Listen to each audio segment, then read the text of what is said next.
আসসালামু আলাইকুম। আমরা প্রতিদিন অনেক পরিশ্রম করি, অনেক হার্ড পরিশ্রম করি। এই হার্ড পরিশ্রমকে যদি আমি টেকনিকের সাহায্যে কাজ করি তাহলে কি হার্ড পরিশ্রম করা লাগে না অটোমেটিকলি সিস্টেমে চলে আসে? এই সিস্টেমে চলে আসার জন্য আমরা ভুলে যাই অনেক কিছু। আমি আজকে আর একটা ট্রেনিং করাবো। এখন বাজে রাত 8:14। এখন আপনাদের ছুটি হবে, 10টা মিনিট সময় নিচ্ছে এই ট্রেনিংটা করার জন্য। লিন ম্যানুফ্যাকচারিং সম্পর্কে আপনাদেরকে কিছু ধারণা দেব, যাতে আগামীকাল থেকে এটার উপরে ইমপ্লিমেন্ট করে আর একটু ভালো করতে পারেন।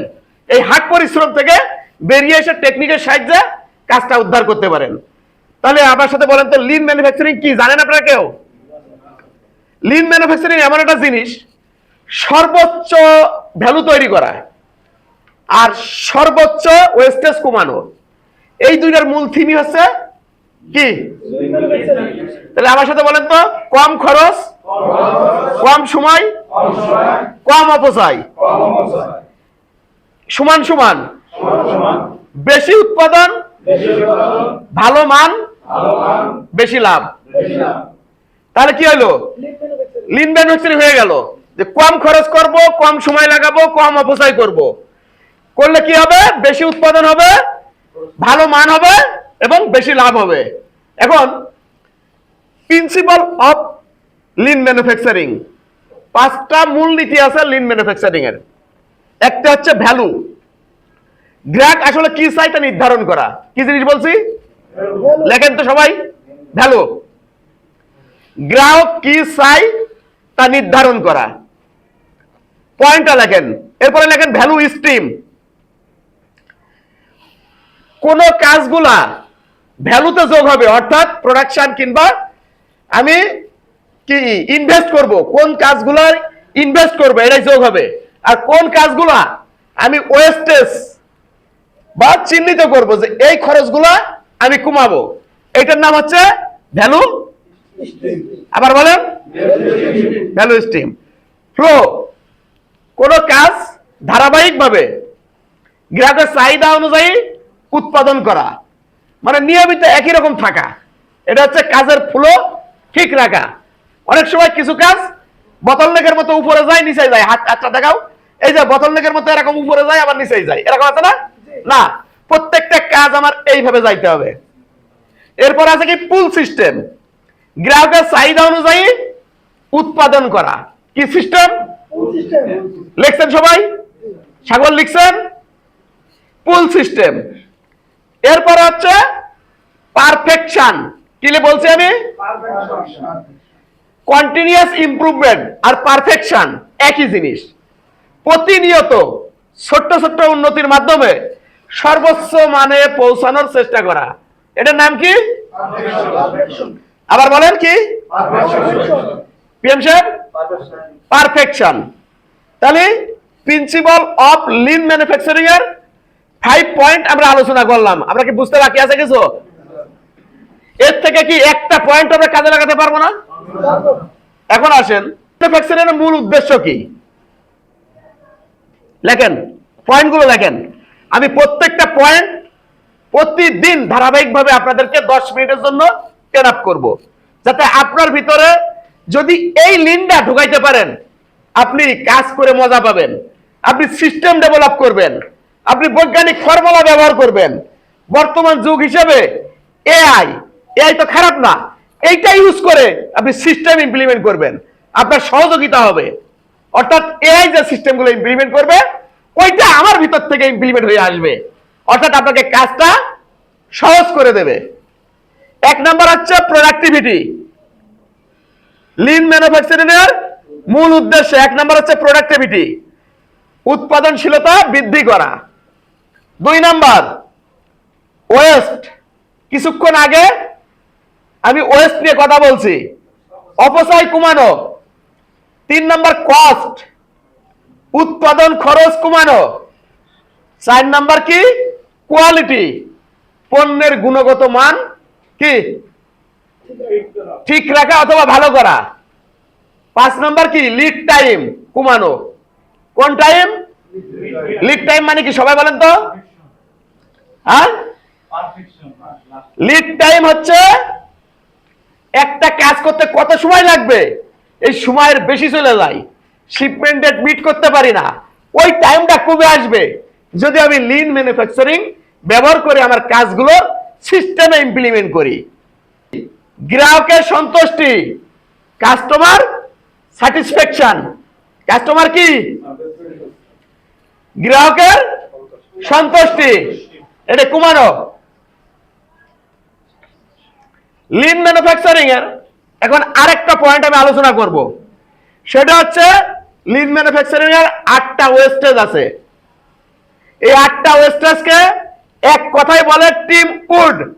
বলেন তো সবাই, TIMWOODS, টিম উডস। এটা অনেকেই জানেন, কিন্তু এই 8টা পয়েন্ট আমি আপনাদের সাথে বিস্তারিত আলোচনা করব পরবর্তীতে। কিন্তু এই টিম উডকে 8টা পয়েন্ট, এইটা কি জিনিস এখন লিখবেন আপনারা। টিতে ট্রান্সপোর্টেশন। টিতে কি বলেন? যে লেকচার না সে পিছনে দাঁড়ান, যে লেকচার সে সামনে আসেন। আপনাদের প্রত্যেকের বলছিলাম খাতা কলম নিয়ে আসতে। টিতে কি? ট্রান্সপোর্টেশন মানে কি? অপ্রয়োজনীয় পরিবহন। এখন পরিবহন বলতে রাস্তার গাড়িতে বোঝাবে এমন শুধু না, অপ্রয়োজনীয় মুভমেন্ট, চলাচল, এগুলো কমাইতে হবে। আইতে ইনভেন্টরি। ইনভেন্টরি মানে কি? অতিরিক্ত কাঁচামাল বা WIP এটা করা যাবে না, রাখা যাবে না। আইতে কি? সবাই বলতে হবে। এমতে হচ্ছে মোশন। ওই যে বলছি না টিম, TIM, মোশন। অপ্রয়োজনীয় চলাচল করা যাবে না। এমতে কি রাব্বানি? মোশন। এরপরে উডস, WOODS। ডাব্লুতে আছে ওয়েটিং। ডাব্লুতে কি? সবাই বলেন ওয়েটিং। মুখস্থ করাচ্ছি কেন? নিজের ভিতরে নেওয়ার জন্য। এই ওয়েটিং মানে অপেক্ষার সময়। একটা কাজ আসবে, আমি অপেক্ষা করছি, আমি বসে আছি, একটা ওয়ার্কার বসে আছে, এটা করানো যাবে না। তাকে আগেই পর্যাপ্ত পরিমাণ ব্যবস্থা নিতে হবে। ওতে আছে ওভার প্রোডাকশন। ওভার প্রোডাকশন বলতে কি বোঝায়? চাহিদার চেয়ে বেশি উৎপাদন। মাল শিপমেন্ট যাবে ডিসেম্বর, এখন চলে জুলাই। সুতা কিনে মাল কমপ্লিট করে, এখন মাল কমপ্লিট করে রেখে দিলাম, ডিসেম্বর আসতে আসতে ওই মাল কি বাইরে নেবে? কথা বলে নেবে? তাহলে ওতে কি করা যাবে না। আরেকটাও আছে ওভার প্রসেসিং, অপ্রয়োজনীয় অতিরিক্ত কাজ। যেমন কিছুক্ষণ আগে আমার কাছে আসছিল, স্টিকার মারছে একটা কান রেখে, কিন্তু ব্যাক পার্টে ফ্রন্ট পার্টে আর কোনো নাম্বারিং নাই। এখন যখন back part front part match করতেছে কিংবা সাইড মারতেছে, এক্সাম্পল সাইড মারার সময় কানটা চলে যাচ্ছে, গেলি এই বডিতে আরো কাজ আছে, স্লিপ আছে না, বডিতে একটা স্টিকার থাকা লাগবে না? যখন সাইডে কানটা কেটে ফেলছে, তখন ওই বডি তো একটার সাথে একটা ম্যাচ করতে পারবে না, পারবে? এটা হচ্ছে ওভার প্রসেসিং। আপনারা কি করছেন? ওই স্টিকারটা না ভিডিও দেখা ওখানে, ওই স্টিকারটা এই বডি থেকে তুলছেন, তুলে বডিতে আরেক জায়গায় মারছেন, মেরে তারপরে একটা লোক লাগাচ্ছেন। এটা কি অতিরিক্ত প্রসেসিং না? বুঝছেন? এটা হচ্ছে ডিফেক্ট। ডিতে কি? ডিতে কি? ডিতে ডিফেক্ট, ত্রুটিপূর্ণ পণ্য তৈরি করা যাবে না। এসতে হচ্ছে কি? স্কিল। এসতে কি? আনইউজ ট্যালেন্ট, কর্মীদের দক্ষতার সঠিক ব্যবহার না করা। আমার প্রত্যেকটা লোকের ভিতরে স্কিল আছে, কিন্তু সেই স্কিলটা আমরা কাজে লাগাচ্ছি না।